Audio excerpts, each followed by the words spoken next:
हम समय का महत्व नहीं समझते, समय की कीमत नहीं समझते। समय का मूल्य हमारी समझ में आ जाए तो हमारा मनुष्य जन्म सफल हो जाए, सार्थक हो जाए। समय की कीमत हम नहीं समझते। ये पद किसी की समझ में आ जाए भगवत कृपा से, गुरु कृपा से, तो उसे समय की कीमत का ज्ञान हो जाएगा। फिर उसके कल्याण में किंचित भी संदेह नहीं है, ऐसा पक्का समझ लो।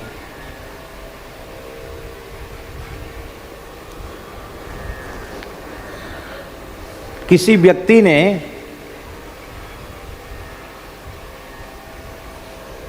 बीस वर्ष की उम्र में धन कमाना आरंभ कर दिया। कितने वर्ष की उम्र में? और लगातार 60 वर्ष अथक परिश्रम करके धन कमाया।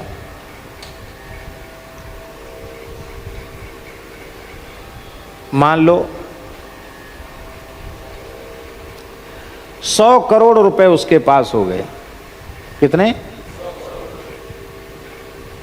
उम्र कितनी हो गई? अरे नहीं, हाँ 20 साल से कमाना शुरू किया, 20 साल तक तो पढ़ाई लिखाई कर, 20 साल से कमाना शुरू किया, 80 वर्ष की आयु तक कमाया। कितना पैसा हुआ? इस 100 करोड़ तो हम बहुत छोटी बात बताने, लोग तो हजारों करोड़ रुपए कमाते हैं, पर हम छोटी छोटी बात लेके चले। 100 करोड़ रुपया कमाया। अब जिसने अपने जीवन के अमूल्य 60 वर्ष खर्च करके 100 करोड़ रुपए कमाए हैं, वो भगवान से कहे कि ये 100 करोड़ रुपए ले लो। कितना? 100 करोड़ रुपए ले लो, हमको 6 वर्ष का समय और दे दो। कितने वर्ष का समय? 100 करोड़ ले लो, 6 वर्ष का समय दे दो, मिल जाएगा। चलो भाई 6 वर्ष तो ज्यादा तुमने बोल दिया, 3 वर्ष का समय दे दो। नहीं। चलो 1.5 साल का समय दे दो। नहीं।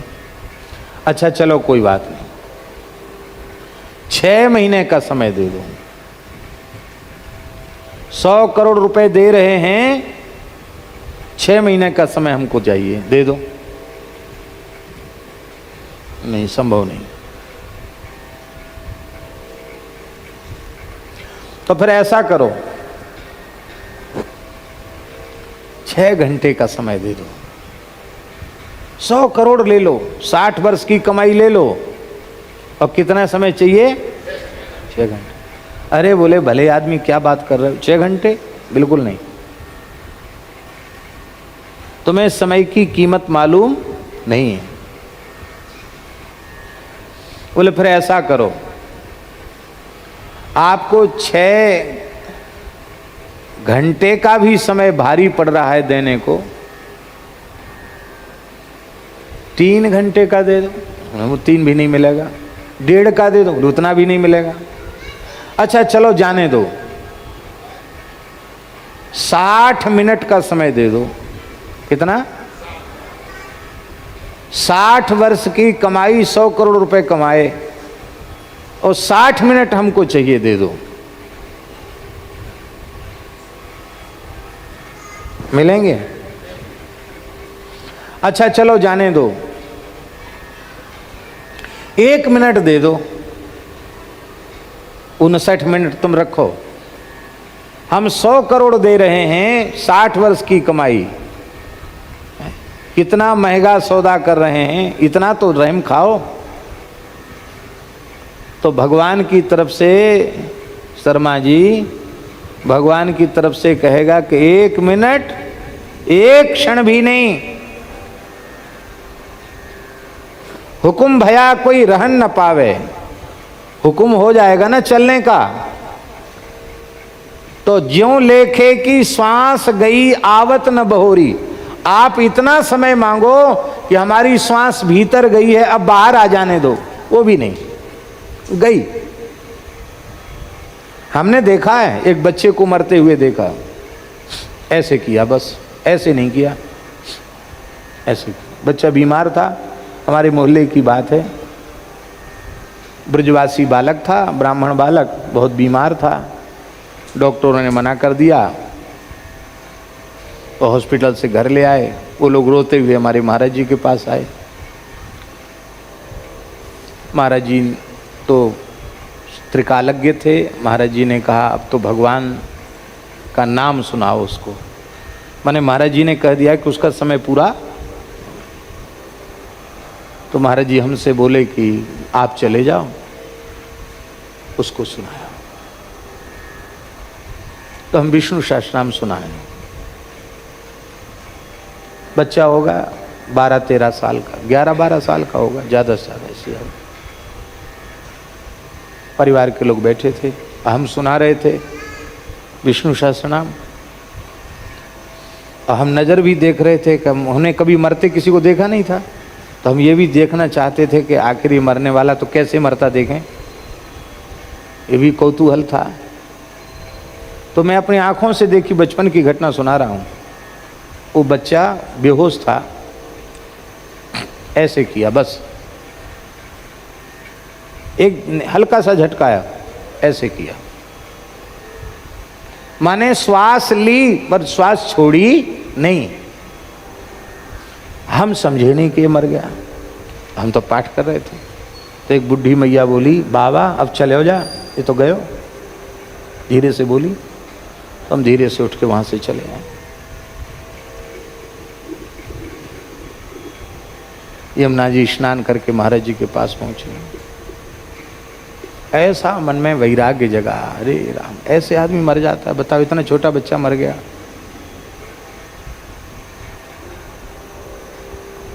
अरे 100 करोड़ कुछ नहीं है,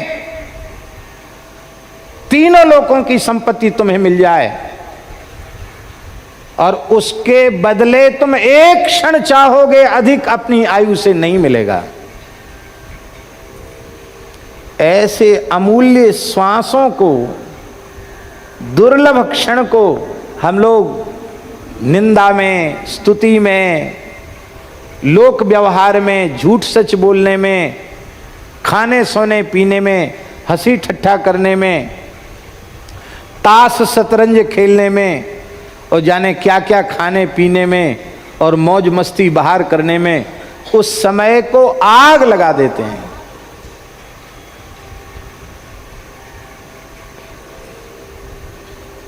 जिसने समय की कीमत नहीं समझी उसका जीवन 2 कौड़ी का भी नहीं है।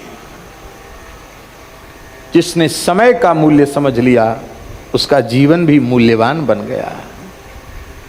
हमारे पूज्य सदगुरुदेव भगवान कहते थे भक्तमाली जी कि 3 चीजें व्यर्थ नहीं जानी चाहिए। कण, क्या? कण, एक कण भी व्यर्थ मत गमाओ, एक कण भी व्यर्थ मत गमाओ।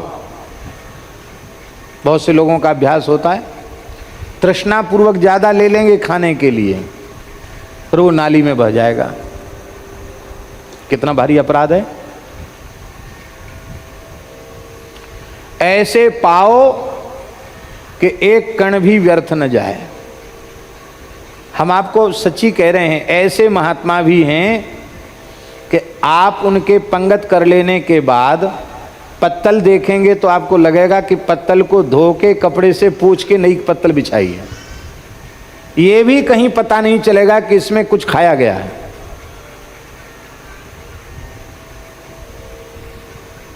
श्री रमणतीर्थ वाले महाराज जी को हमने पाते हुए देखा, ऐसा नहीं लगता कि इस पत्तल में किसी ने कुछ खाया।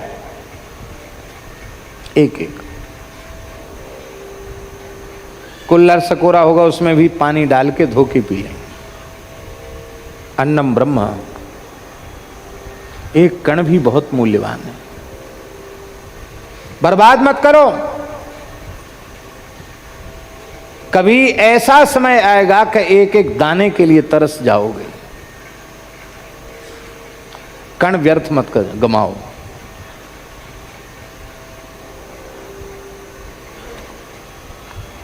श्री गोसाई विठलनाथ जी श्री वल्लभाचार्य जी, विठलनाथ जी के पूज्य पिताजी, जगत गुरु श्री वल्लभाचार्य जी महाराज गिरिराज जी में जतिपुरा में विराज रहे थे महाप्रभु वल्लभाचार्य। और एक दिन उन्होंने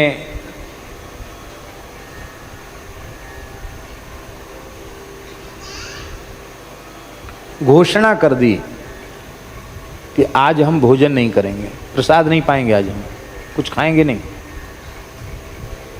अब राजभोग हो गया, ठाकुर जी को भोग लग के आ गया और आचार्य चरण ने थाल को प्रणाम कर लिया, पाया नहीं। तो आज का जमाना होता तो लोग सोचते कोई बात नहीं, गुरु जी की इच्छा है, राजी है, खाएं न खाएं, हम क्यों भूखे मरे उनके लिए। आज का जमाना ऐसा है, पर उस समय वो बड़े समर्पित शिष्य थे। गुरुदेव के कुछ ग्रहण किए बिना हम कैसे कुछ ग्रहण करें। अब पूरा परिकर ठाकुर जी के मुखिया जी से लेके पूरा परिकर हाहाकार मच गया, क्या बात होगी, क्या अपराध बन गया, क्यों नहीं खा रहे हैं। तो सब मिल करके, अब शाम हो गई, आचार्य चरण ने कुछ भी नहीं पाया, उपवास ही रखा, जल भी नहीं पिया। शाम हो गई, महाराज आखिर पता तो चले कि हम सेवकों से कहाँ भूल हुई है, हम उसका सुधार करेंगे। तो श्री वल्लभाचार्य जी के नेत्र भर आए। उन्होंने कहा तुम लोग बहुत प्रमादी हो, भगवान की सेवा में इतना प्रमाद अब हमें सहन नहीं होता, अब हम शीघ्र ही संन्यास ग्रहण कर लेंगे। सेवकों पर तो वज्रपात सा हो गया। भगवान अपनी जानकारी में तो कोई प्रमाद नहीं हुआ, आप कृपा करके हमारी भूल हमें दिखावें जिससे हम उसका सुधार कर सकें।